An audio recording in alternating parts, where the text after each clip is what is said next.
Hello, I'm Diana Thomas. And I'm Tom Harper, Welcome to That Wilbur Smith Show. a podcast about the historical, geographical, natural, and human background to the world of Wilbur Smith.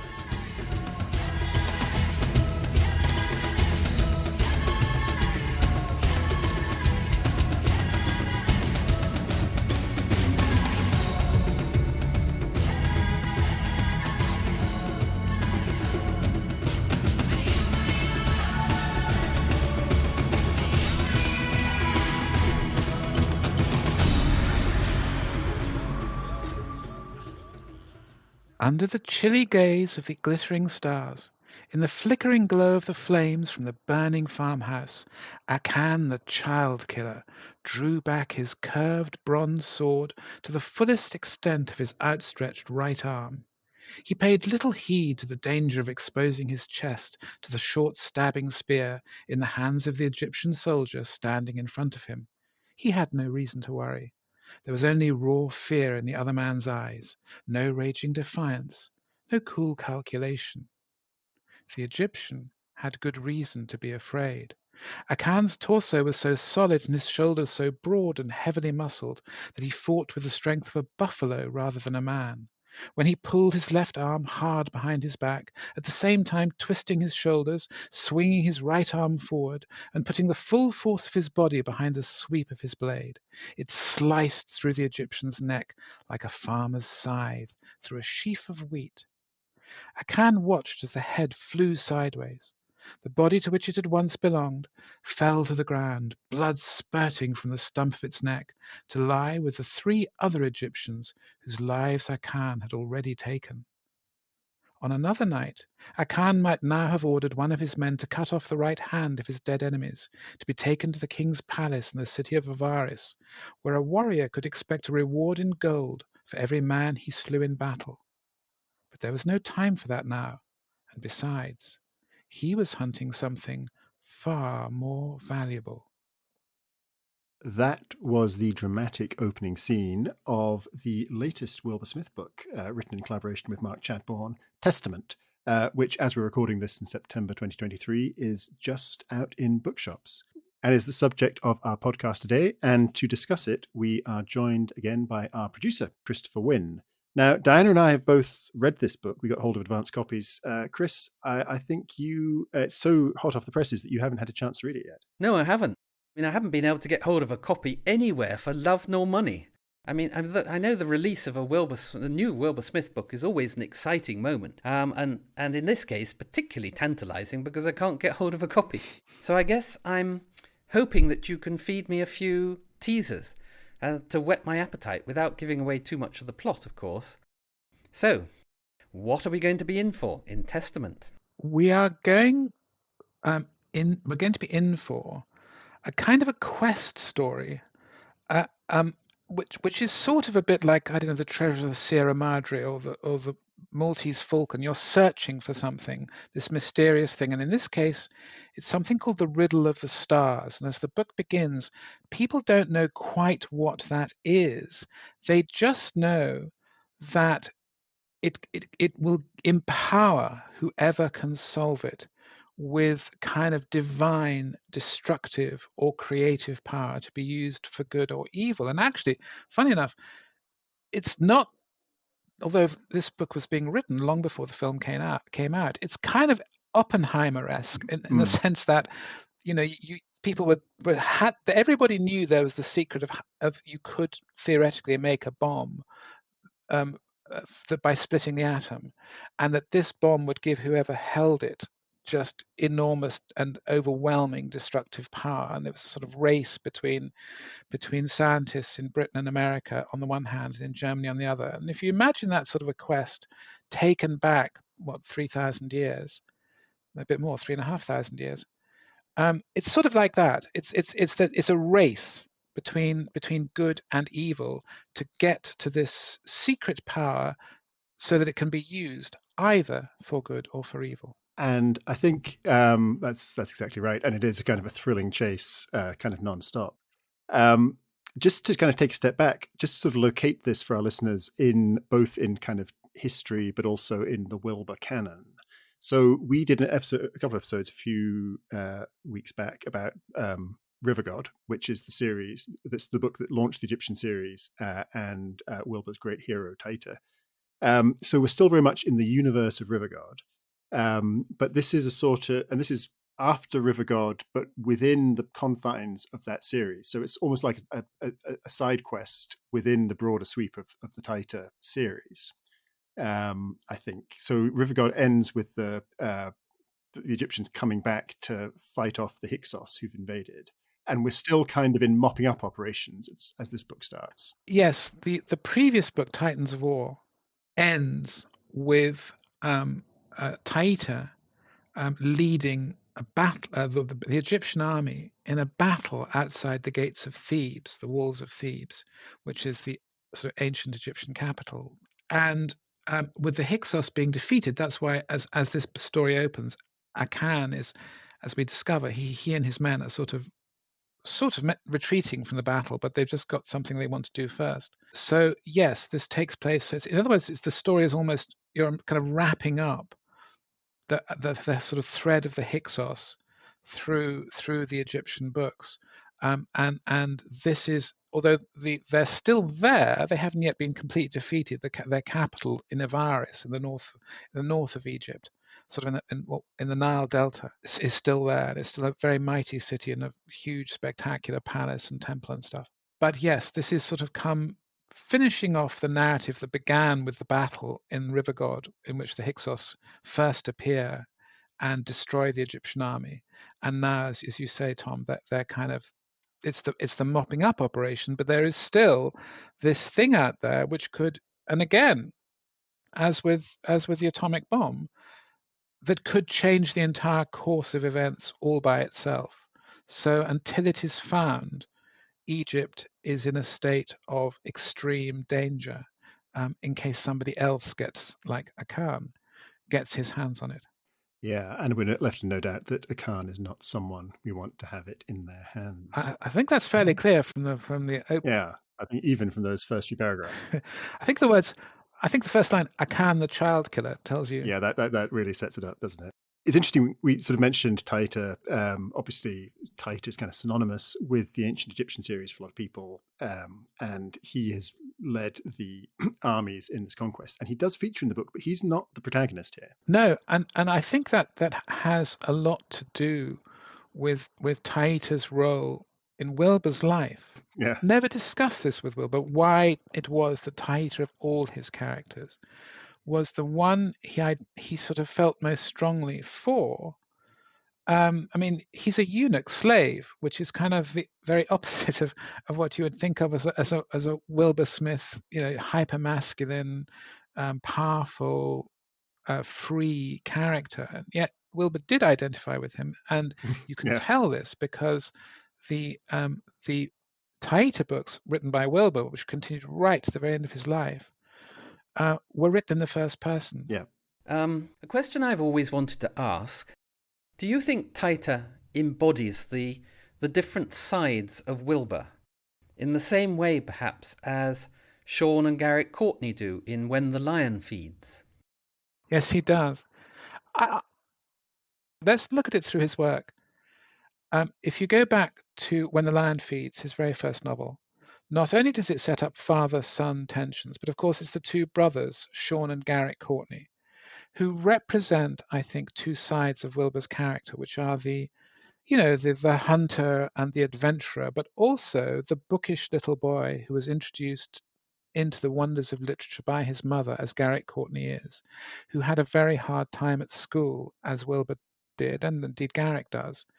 So there's always this vulnerability, this kind of underpins the very powerful sort of testosterone-driven drive, and I think brings a humanity and brings and enables female characters to have a femininity, and I suppose Taita is kind of a sort of symbol of that side of Wilbur's character, in the way that any of his Courtney heroes are an embodiment of another side.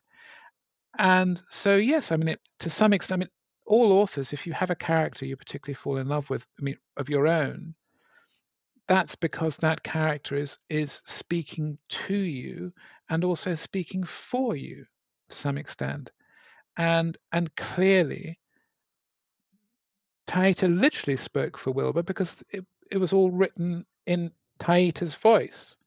So yes, there has to have been a very powerful emotional and psychological connection between author and character there. Yeah, I think that's fascinating. As we said, Taita now is not the focus of this story. He you remind him a bit of Gandalf, actually, in that he sort of comes in at the beginning, said, "Oh my gosh, there's this terrible thing that's about to happen. You have to avert it." And then he waltzes and he says, "But I've got some other stuff to do, so I'm going to go off and do Yes, that, and I'll leave it with you." that's a great comparison. That's a really good comparison. It really is. And because also, and you could say that so what has happened in these books is that a new character has emerged. And I never if it's either PI or PA. I read it as PA. Okay, PA. PA. Yeah. PIAY. Yeah. And PA is sort of a Baggins character. Yeah. Mixed with a sort of sorcerer's apprentice. Yeah, He's very much. He's a kind of young, abandoned child whom Taita has really brought up, and has sort of, and one of the things that happens in the book is it's sort of a coming of age. In fact, the three series are, in which PI is sort of, he's kind of a little bit of a scoundrel and a rascal, but he sort of has more qualities to him than even he knows, although of course Taita's spotted it. So the books kind of show him growing up, and that happens also partly through the leading female character in this story, who's PA's lover, Misa, who was a slave whom he first bought and then immediately freed, because he only bought her in order that he could rescue her and be close to her. And they have a very powerful relationship that plays out in quite a complicated way through the story of the book. And so yes, they become exactly as where the four adventurers are in the Lord of the Rings. That's a really good comparison, Tom. That's absolutely right. Taita becomes Gandalf. Yeah, exactly. Played by Ian McKellen, no doubt, in the upcoming movie. I was imagining more Ben Kingsley as Taita, but anyway. Yes, no, actually, well, Ben Kingsley. That's very true. Yes, Sir Ben Kingsley. Sir Ben Kingsley, indeed. So we've got PA and Misa, who are our kind of protagonists here. And as you say, it's interesting because whereas so many stories and Wilbur's books start with the lovers apart and the story is how they come together, here they start and they are absolutely blissfully happy, constantly jumping into bed with each other, absolutely can't keep their hands off each other. She is definitely the brains of the outfit, and PA is more kind of the man of action. So they complement each other really well. And you sort of think, well, what could possibly go wrong? And of course, this being a Wilbur Smith book, things do go wrong. And that Misa also has, because there's something else is happening in these books, and it's happening even as Wilbur is writing them, which is the line between historical river god is pretty close, as we were discussing in the episodes around that. Is fairly closely tied to Egyptian history. Yeah. I mean, obviously, there's a huge, great narrative. I mean, yeah. Wilbur takes liberties with it. He's not trying to write a book that is directly but it's fundamentally a book of historical romantic fiction. As the books have gone on, they introduce a new, slightly fantasy element, which is entirely in keeping with the mindset of people in the ancient world, who believed very strongly that the gods walked among human beings, that they weren't sort of just up on Olympus or wherever, or in heaven, that they actually were active participants. They took sides in the Trojan War, for example, and they actually partially caused the Trojan War and the Aeneid and all the various things that flow from it. So that in Desert God, I think I'm right in saying, Taita meets the goddess Ishtar, otherwise known as Inanna or Astarte or even Aphrodite. She's the goddess of love in Babylon, and discovers that he himself is the child of a Titan monoitios. And what happens also, therefore, when we get to Testament, is the gods are very, very present throughout the book. So that Akan is a devotee of Seth, who's the sort of god of war and disorder. And the gods themselves, and Misa, for example, has this cat, Bast, who in some sense is a sort of like I love Bast. She's one of my probably my favorite character. She's my favorite character in the book, and she's this kind of magic cat who's kind of an embodiment of a goddess. I mean, Yeah, I no, it's quite like great. cats myself. So you have this element of the melding of the fantastical and the real, which is both, as I say, historically in keeping with the mindset of the people, but also is also, I think, in keeping with kind of trends in books at the moment. So you have wonderful books like Circe, which is a story um, yeah, of the nymph goddess Circe who meets Odysseus, among other people in Greek myth. Yeah. Um, and you think of the number of stories now which are about vampires and whatever, but which are set in a historical context, or Highlander or something. So I think one of the interesting things about the story is that the way in which new forms of storytelling and new genres of fiction are being woven into the kind of conventional idea of what a Wilbur Smith book can be. And as I say, he started that himself with the way he developed Taita. Yeah, I mean, it's a bit present in Rivergod, and it kind of carries through here, where he's always giving you a bit of an out. Like, if you absolutely will not believe in this, you can't believe in gods and magic, then there's always, it's like, I'm not going to force you to do it. So the priests of this cult who keep on appearing, they've got sort of magic dust, Yeah. which is, there's an implication it's some kind of hallucinogenic. There's a lot of the kind of the milk of the blue lotus, which I think is some sort of opiate. So there's enough there where you can say, oh, they're just high on drugs or whatever. But it's a very blurred line, isn't it? But I mean, even for example, the blue lotus thing. There is the flower of the blue lotus is a type of water lily. I actually looked this up. It's Nymphaea caerulea, and it does actually contain a bit like about poppies. There are substances you can derive genuinely from the blue lotus that are narcotic. And I think that there's always, I mean, so there's this question like, if people are seeing visions, is that like a psychological thing that's happening to them, or is it something real? And I mean, as I was reading it, I was thinking to myself, well, if you think about the Christian story, both in the Bible and in the development of the Christian faith, the nativity story, the story of Christ, as told in the Bible, has a mythic element, which is exactly like Greek myths. In Greek myths, the gods were forever impregnating mortal women. And in the nativity story, obviously Mary is impregnated by God. I mean, Jesus is the Son of God in that story. And then subsequently, a myriad saints see visions of angels or of God or of Jesus or of the Virgin. And in the time in which they live, these visions are taken to be entirely real things, even if nowadays more skeptical, less religious minds interpret them as psychological phenomena. So again, as you say, Tom, the reader can make their own mind up. Are these people just, for example, if somebody's in the depths of the Great Pyramid and is ingesting all sorts of stuff as they breathe, and they then see a vision of the god Seth coming towards them, are they just stoned, or is the god there?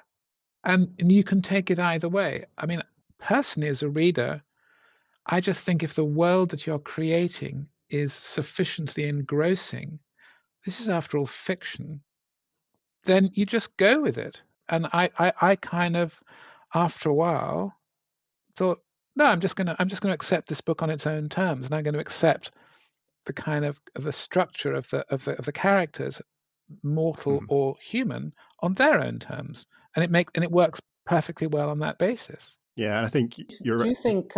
you think Taita as a character believes in the gods? Because he's so knowledgeable of what's going on and he understands the sort of magic behind everything. Do you think he would believe in the gods? I mean, he's definitely not above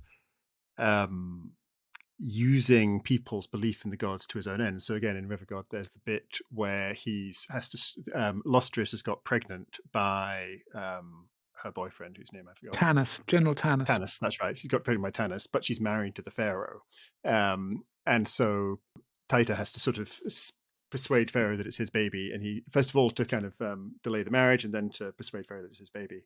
And he does this by having a bunch of highly convenient dreams, and which are told with a sort of very knowing wink. So he's definitely at that point not above manipulating credulity in the gods to his own ends. But at the same time, as you say, he goes and he meets Ishtar. So at that point, presumably, he's sold on the idea.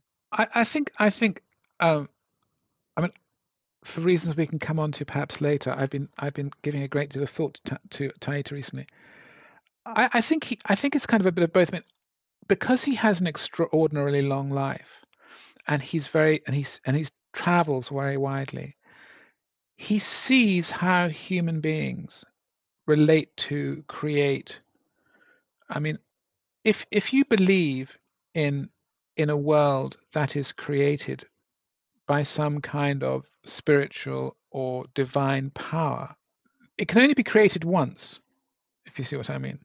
So that power, there's only one power that could have created it, but human beings have had across time all sorts of different ways in which each separate culture has described or accounted for or created myths around what was in fact one event. And I think of it that Taita has, as it were, a perspective on the way in which humans try to relate to gods and create their own expressions of gods, whilst understanding that there's a kind of a limit to the number of different gods there can be, if that makes any sense. Ishtar is a very good example of that, because as a matter of kind of fact, historically, she was a very ancient goddess in terms of human beings worshipping her. And she's originally worshipped as Inanna, and then she acquires a kind of what would now be described as gender curious notion, because she somehow merged with a male god and then becomes Ishtar. And then by just linguistic reasons, Ishtar becomes Astarte. And then the Phoenicians who worship, she's been first worshipped in kind of Mesopotamia and then up in Assyria. And then she moves to the Mediterranean coast of Tyre and the Phoenician cities. And then they take her out into the Greek world and she becomes Aphrodite. And then, of course, she becomes Venus. And what's interesting is that Venus is the morning star. And I think Venus is seen in the heavens, although of course is a planet, as a star, and she was worshipped as that. That is the star she was worshipped as right at the very beginning. So you get this real merging of different ways of expressing a faith in the same goddess from different cultures. And I just think that Taita has that perspective on it, because he can stand back, having been there for so long, and have a perspective which those of us who only have a very short time on earth don't have. But I think he does believe fundamentally. He's a religious person. So now he's a person of faith. Fundamentally, he does believe that. I mean, for example, the thing they're chasing, the riddle of the stars, he believes it's real. He believes that there is a power that can link you to the gods, and which can be used for good or evil. He doesn't doubt that. Yeah, and nor do any of the participants in the quest. No. Speaking of whom, we should probably talk about some of these other participants. I was reflecting just this week, actually, that Wilbur books are always stacked with baddies, villains, and antagonists, and this book is positively overflowing with them, because this is not a two-horse race in terms of going after the riddle of the stars. So we've already met Akan, the child killer, who pretty much does what he says on the tin, but he's not the only one who is literally he has killed a very significant child. Yeah. And that's a big part of kind of what defines him. But he is not the only one in the race for this mystery. No, I mean, his brother is also involved in it, who goes under the kind of nom de plume of Seth, brother of Seth, who's the god that they are both devoted to. And there's a kind of classic Wilbur-esque trial of the brothers, the one weak and the other strong. Yeah. And there's also this group of guardians, the Brotherhood of Apis, the Sons of Apis. Sons of Apis, Brotherhood of Apis. Yes, yeah. Sons of Apis. Sons of Apis. That's right. Yeah. And they are kind of they're kind of what they're doing is they're guarding the riddle so that only someone who is truly worthy of solving it can solve it. They're winnowing out the wheat from the chaff.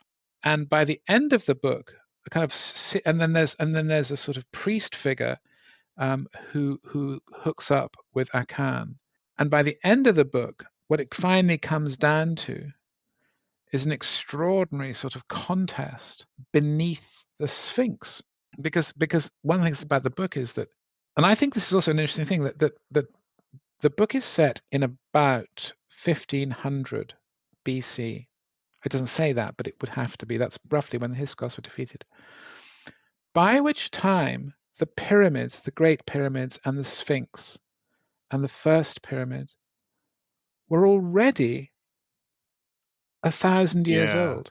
And that comes through. Which is just an astonishing thought. That comes in the book really strongly. The fact that even for P.A., our hero, when he's wandering around the pyramids, these are ancient monuments. Absolutely. And in the human mind, 1,000 years versus 4,000 years as it is now doesn't really make much difference. It's just incredibly old. Yes. And I think that the book really sort of captures that sense that these are antiquities even in ancient history.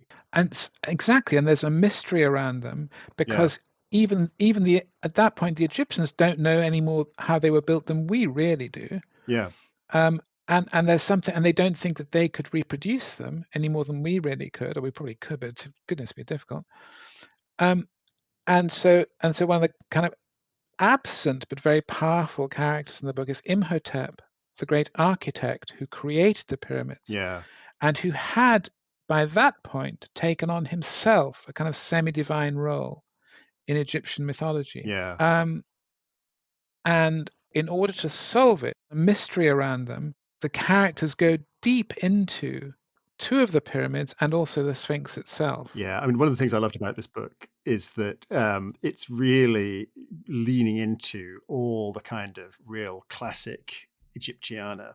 So you want pyramids, you got pyramids. You want the Sphinx, you got the Sphinx. I think there's one point there. There's even a mummy, effectively, or a quasi mummy who comes and starts chasing after them. It's really playing with a lot of the sort of the tropes of kind of ancient Egypt, but doing it in a really kind of fresh and original way, which I really enjoyed.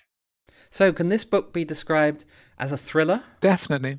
I mean, I think that's one of the interesting things about it is my point about it. I mean, listen, it's an interesting distinction between an adventure and a thriller. Yeah. Wilbur's books are, as we were discussing just the other day. I mean, they are definitive adventures. They are absolutely in the, we've talked about many times. They're in the kind of Rider Haggard tradition of great, big, socking adventure stories. This is as I say, has things about it that are more in common with a contemporary thriller, like the search for something which could be, you think of all those movies you've seen where the heroes finally got to the gigantic bond or somebody is, and the bomb is ticking, and they've got 15 seconds and just to, it's that kind of, it has that sense of a pace and that sense of a structure and that sense of what I like to call one damn thing after another. which I love. I love writing. Yeah. I love writing. Whereas you think that you've got to the end of a sequence. No, there's more, and there's more, and there's more, and there's more. So then just as you get to the end of it, everything flips, and everything you thought you knew is reversed. Exactly. So it does have, I think, the pace and the kind of underpinnings, and this is what I.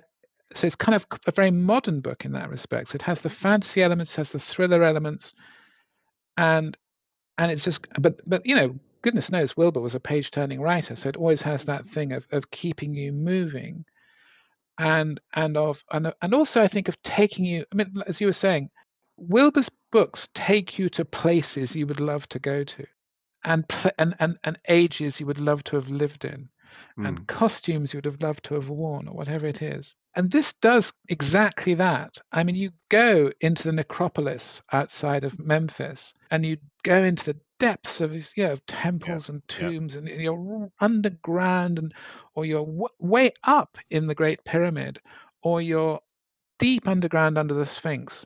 And there are extraordinary things in there. And although they are to some extent fantastical, people are still discovering. I mean, like, for example, there are extraordinary kind of, I think I'm right in saying, underneath the Great Pyramids, under the Giza, there's a whole structure of underground canals and all sorts of things that people still don't quite know, how they got there or what they were for. And so, yes, this kind of stretches what you might call the archaeological record to the absolute limit and beyond. But then, so does a Bond story. So does, and the thing is, you're just moving along at such a pace that it kind of it takes you with you. Yeah, I mean, it's interesting. If you think about the books we've done so far on the show, we've done obviously When the Lion Feeds, we've done When a Falcon Flies, River God, obviously. They're all Wilbur in kind of massive epic mode, and absolutely on peak form. And this is Wilbur in a sort of different key. This is him. I mean, it's a shorter book, and it is just, as you say, it's one damn thing after another. It is go from the pretty much the first page to the last. It's 130. It's 130 something thousand words. So it's by no means a novella. I mean, it's quite a But compared to like 800 pages yes. of Falcon Flies, sure. It's definitely slimmer than that. And I mean, and there's bits of it that actually we talked about sort of different adventures. Actually, the form of the quest, the quest for the Riddle of the Stars, involves a certain number of, you can say, archaeological based puzzles, yes. and kind of problems they have to solve. And in those scenes, you're very Indiana Jones adjacent. That's true. Trying to solve puzzles. There's a bit where people are being lowered into a pit where there's some mystery at the bottom of it, and they come out kind of chewed up and dead. So it's got that wonderful, again, that fun of sort of racing around in ancient ruins with fiendish traps and impenetrable puzzles. That's true, but I think it's also worth pointing out, just go back to Misa, PA and Misa, that there's a very strong emotional seriousness, by which I mean to say there's a relationship there, which I'm pretty sure, I certainly did, that readers are going to care about and invest in and hope for hugely. And because, as Tom was saying, what seems to be an idyllic relationship is kind of it's other people kind of, I was going to say, pervert it and distort it, but at the same time you realize that there was a fundamental problem at the heart of the relationship, which I've kind of sort of is evident in what we said, but I won't make it explicit. And so that grounds the whole story. As much as there's rushing around, and for P.I., he is driven as much by his longing, because he and Misa get separated, and his longing to be with her and to be reunited with her is as important to him as the objective, the kind of higher objective solving this riddle. So you never forget that there is this very profound emotional, romantic drive that he has and that matters to him. So as much as you're having a great time, you're also really hoping that can work out, because they're nice characters. You're kind of they're sort of, she's really interesting and clever and insightful, and he's a kind of lovable, good-natured puppy, if you know what I mean. He's sort of Yeah. he's a young guy. He's a kid. He's like, he's just like a slightly goofy but not entirely hopeless young guy who's kind of sweet and adorable. Yeah. So there's a love story in here as well. Yeah. Oh, yeah. Yeah. Driving it very much. And I'm getting vibes of the sword in the stone. Is that right? Insofar as P.I. sort of, I suppose he kind of he sort of ends up to some extent. Yes, I suppose you could say that he's like the kid who pulls the sword out of the stone and turns out to be the king.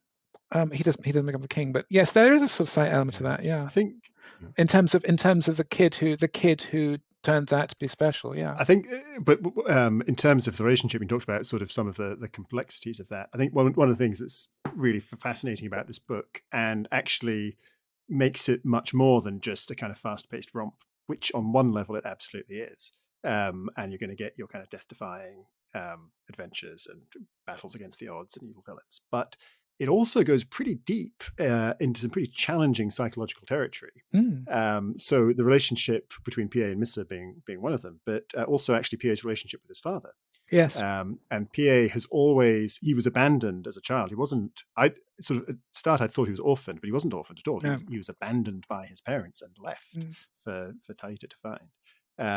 And he's never forgiven his parents for this, as you wouldn't.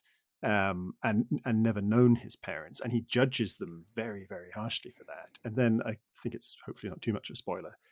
In the course of the novel, you can't. No, it's going to be too much of a spoiler. It's too much of a spoiler. I think. Well, okay. So I'll rephrase.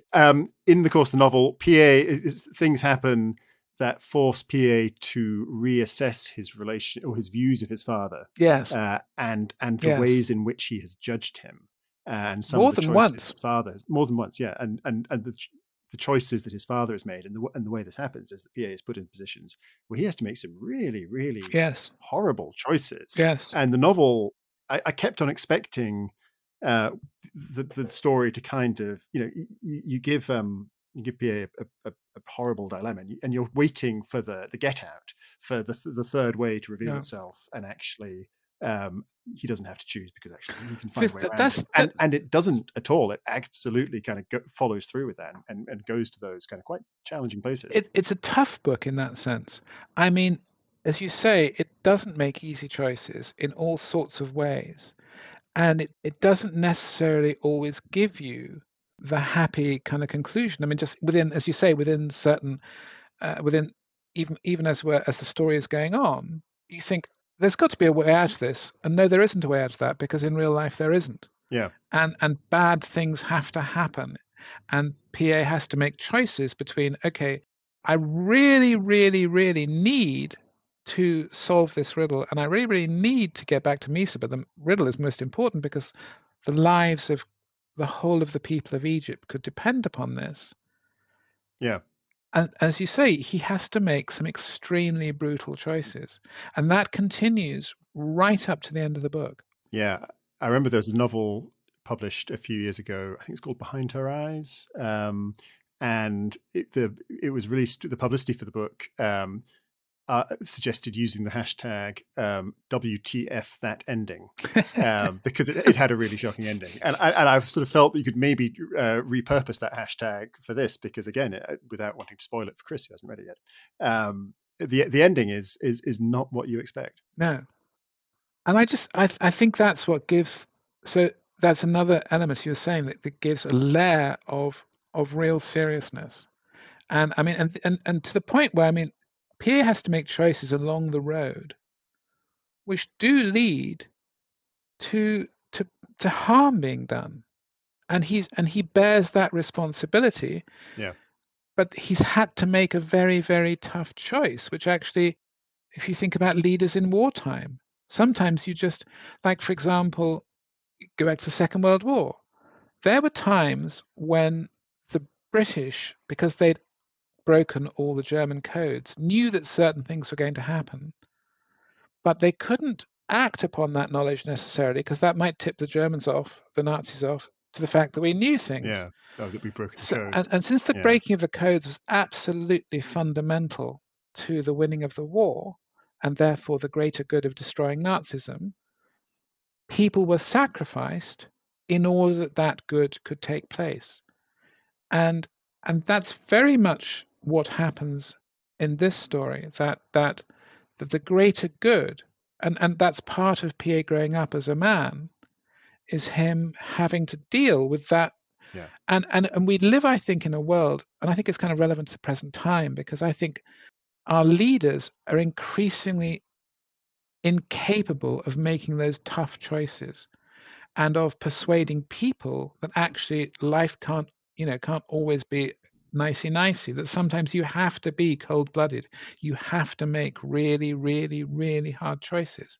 And we don't like to live in that world anymore. But the truth of the matter is, those choices sometimes do have to be made, and that's a lesson which comes through more than once in this book. And so, as you say, it's kind of it's a romp with depth. Yeah, and I think that's what makes it a Wilbur Smith story. Ultimately, is that there's a number of authors who could write some kind of Egyptian kind of romp, but it's those themes of that. I mean, the coming of age theme is the quintessential Wilbur theme, and I think this book is really, and lots of books purport to be coming of age stories, but they kind of soft pedal it, and this is really like, no, if you are going to be a grown up, so this is very much PA learning the really, really hard way. Like, to be an adult, you have to make tough choices and live with those choices, and the book doesn't soft pedal that at all. Which again is I mean, that's a very Wilbur-esque worldview. Yeah. I mean, just as a person, that's how he thought about. I mean, he has this very straightforward, clear-sighted way of looking at things, and I don't think that as a person he had very much time for people who just like to soft soap everything and sweet talk. And I think he understood very, very clearly about the need for tough choices, and that his heroes were prepared to take them. Yeah. So, to sum up, Testament is a thriller, it's a love story, it's an adventure, and it has all the elements you expect and long for in a Wilbur Smith book. Is that right? Yeah, definitely. And I think the really the achievement was I finished it feeling both that I would very happily pick up the next book in the series straight away if even when it comes, to find out what happens to PA. But equally, if there wasn't one, I also felt a story had completed itself in a really satisfying way, and that's a real trick, to actually make the story contained in itself, but also open out to further possibilities. So I think it's an absolutely cracking read. It's tremendous fun, but also with that constant kind of undercurrent of actually rather darker and more challenging kind of questions that sort of give it real depth beyond just the kind of the adventure stuff, which is obviously top notch. Yes, well, I'm going to go out and get myself a copy as soon as I can. I believe it's in bookstores now. All good bookstores. All good bookstores. It's worth it. Cool. Yes.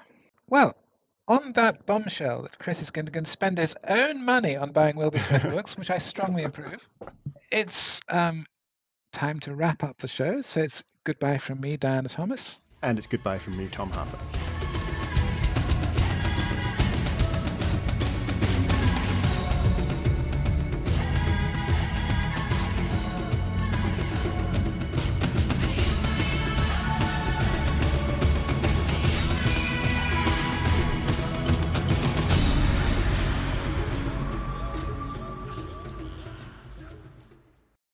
That Wilbur Smith Show is produced by Christopher Wynne. Music by Dewey DeLay. Executive producer, Niso Smith.